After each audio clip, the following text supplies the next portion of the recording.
Hi, my name is Penny and welcome to my channel. Today I'm going to talk about the Spookathon. So last week was the Spookathon, which is a readathon that goes from the 16th to the 22nd of October, and there's 5 challenges that you can try to meet, but the main goal is really just to get you reading. So during the Spookathon I read 5 books, although that's kind of a lie because I cheated a little bit. If I'm honest, I really only read 4 1/4 books, but whatever. The main reason for that is that I was reading Empire of Storms last week and I was planning to finish it on Sunday night, but then I ended up going out on Sunday night, so I read the last kind of quarter on Monday, which put me a day behind. So near the end of the week I decided, screw it, I'm just going to include Empire of Storms in my count, which is sort of cheating, but in total, if I add up the number of pages I read 1,446 pages, which is pretty impressive to me.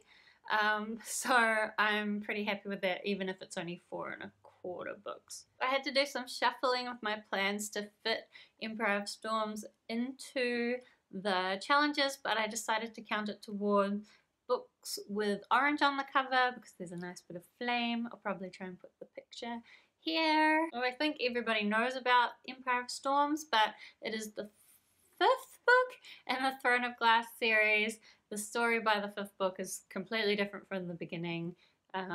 Starts out with an assassin, ends up with elves and epic scale wars and all sorts of magic craziness. So I really enjoyed Empire of Storms. I wasn't really expecting a lot from it. I have been kind of ho-hum enjoying the whole series, but not like super impressed with it. And I don't know what exactly it is about Empire of Storms, but I liked it a lot more. I felt a lot more emotionally invested in the characters, and there was a lot of action and plot and excitement. It could be all the relationships. I did think it was ridiculous, I talked about this in another video, that every time there was like a male and a female together, they ended up being a couple, and that started feeling a little bit ridiculous. Although that said, I like all the couples, so I don't know.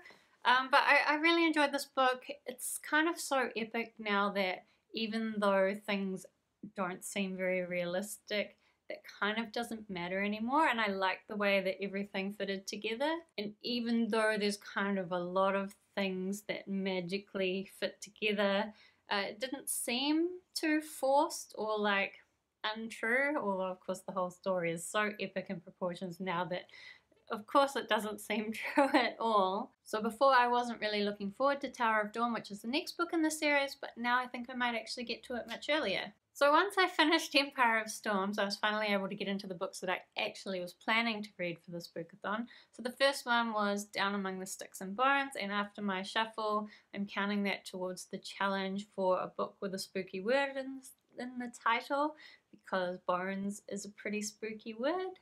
And I love this book. I think it was my absolute favorite from the whole lot of books that I read during the Spookathon. So Down Among the Sticks and Bones is a prequel to Through Every Heart. I always put through at the start of the title, but Every Heart a Doorway by Sean M. Maguire. And it was kind of funny because the Every Heart a Doorway has a murder mystery, and I had actually forgotten who commits that murder, whereas in this book you kind of get some explanation for why they did that, but because I couldn't remember who it was, I kept not really getting what I think you're supposed to get. So I probably want to go back and read Every Heart a Doorway again. In fact, if you haven't read it for a while and you're thinking of reading Down Among the Sticks and Bones, I would recommend giving Every Heart a Doorway another read, especially because both books are so short that they're essentially like one book just told in a bit of a strange way. But what I wasn't expecting from this book, although maybe I should have been, was kind of the social commentary about gender expectations and the expectations that parents put on their children, and about how important it is to really let people find out who they are rather than putting your expectations on them. But on top of that, this was a really spooky book. The story was not what I was expecting. The world was just kind of crazy. I actually liked it most, I think, before they even got to the village, because just the descriptions of the spooky world were so beautiful and lovely.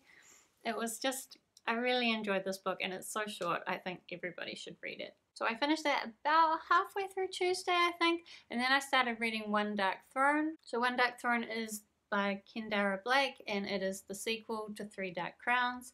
It's a story about these three queens, each have a different sort of magical power, and they represent a kind of a different faction within the kingdom, and they're expected to fight to the death, and one of them will eventually get the throne. So I did find again with this one that the writing annoyed me, but it always would annoy me right at the beginning of a chapter, and I think it's because it was written in like present tense, but it was only really the first couple of sentences where that would really be obvious to me, and then I'd get over it. But every time there'd be a new chapter, the first sentence felt really clunky to me. It was really strange. But that said, I really enjoyed the story. It ended up in a completely different place where I thought it would end up, and it's really interesting seeing how Kendara Blake kind of makes you root for all of the queens, except maybe one of them, but in general you just kind of don't want any of them to die. So I think there's actually going to be 4 books in this series. Wow, it's going to be such a long wait to find out kind of where the ending of the story is, but I'm really looking forward to it. So One Dark Throne took me a couple of days to read because I'm on holiday at the moment, so this is why I got so much reading done. But I do have to do a whole bunch of house cleaning, sort my shit out kind of stuff, so that I wasn't just reading all the time, sadly. So Thursday night I started reading Sharp Objects by Gillian Flynn. I think I said in the TBR that I hoped that it didn't have unlikable characters like Gone Girl, and that was probably very naive of me, because I suspect now that Gillian Flynn is all about the unlikable characters. It was sort of slightly better in Sharp Objects. I felt like the character, Camille, the main character, was more redeemable than maybe the characters in Gone Girl, who kind of went downhill, rather than you learning more about them and thinking, oh, maybe there's a justifiable reason why they're the way they are. Whereas Camille, you could kind of, once you learn a bit more about her, you were like, oh, okay, I can see why she's so messed up now. So going into Sharp Objects, I didn't know much about it. It's basically about this journalist, and she gets sent back to her hometown to report on this murder of these 2 girls, and she doesn't get along with her mother at all. She's also got this half-sister that she doesn't really know, and she also has like a sister who was a few years younger than her, who died when they were both young. So there's kind of like all this strange stuff going on in her family, as well as her investigating these 2 murders. I think I did enjoy Sharp Objects once I got over how much I didn't really like any of the characters. But I did feel like it took quite a long time to set things up, and then it was really only in the last few chapters that things got kind of revealed, and most of that was quite expositional, like just telling you what happened rather than sort of you seeing the action yourself. So I think it was a very short book, and I think if it had been a longer book and that last stuff had been told like more properly, then it would have been maybe even better than it was. It was still definitely same as Gone Girl. Like, it was enjoyable, probably not one of my favorites, but if you like that kind of thing, it was definitely a nice easy read. So I finished Sharp Objects on Saturday afternoon because I went out Friday and didn't get home late till Saturday. And by then I was like, oh dear, I've only got Sunday left to finish off the last challenge. And as well, on Sunday was Armageddon, which is kind of New Zealand's version of Comic-Con, like a pop culture festival. And so I knew I was going to be out pretty much all day on Sunday, and by the time I got home I was going to be pretty tired. So I thought, there's no way I'm going to finish either of the books that I had on my TBR.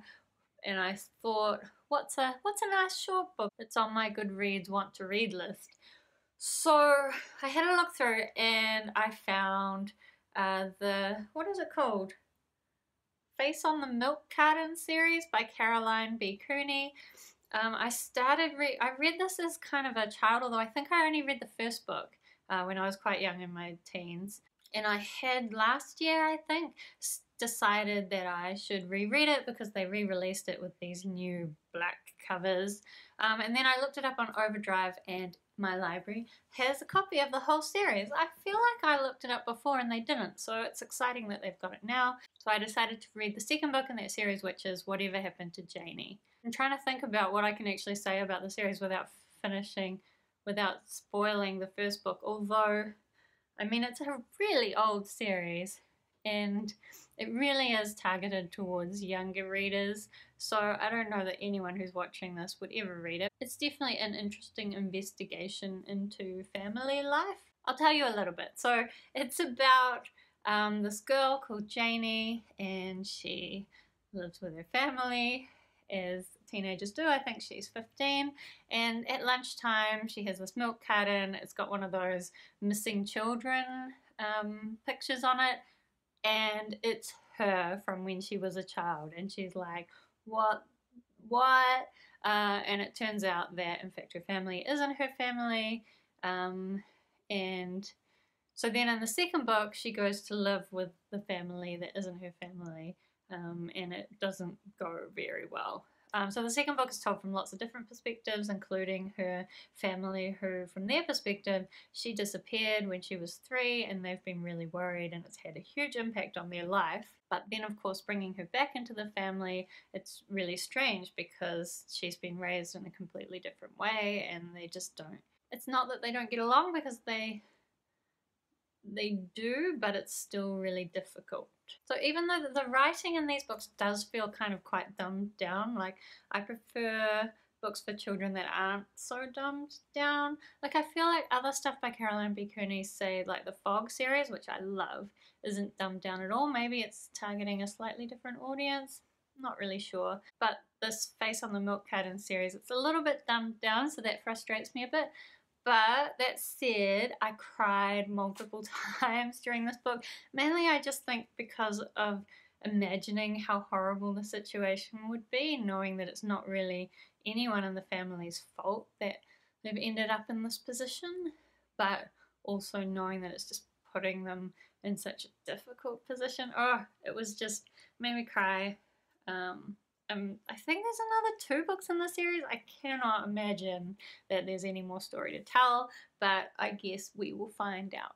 So that book I counted towards the book based on a childhood fear, even though I don't really think that being kidnapped as a kid or being separated from my family was necessarily a fear of mine exactly, so I'm cheating a little bit in that.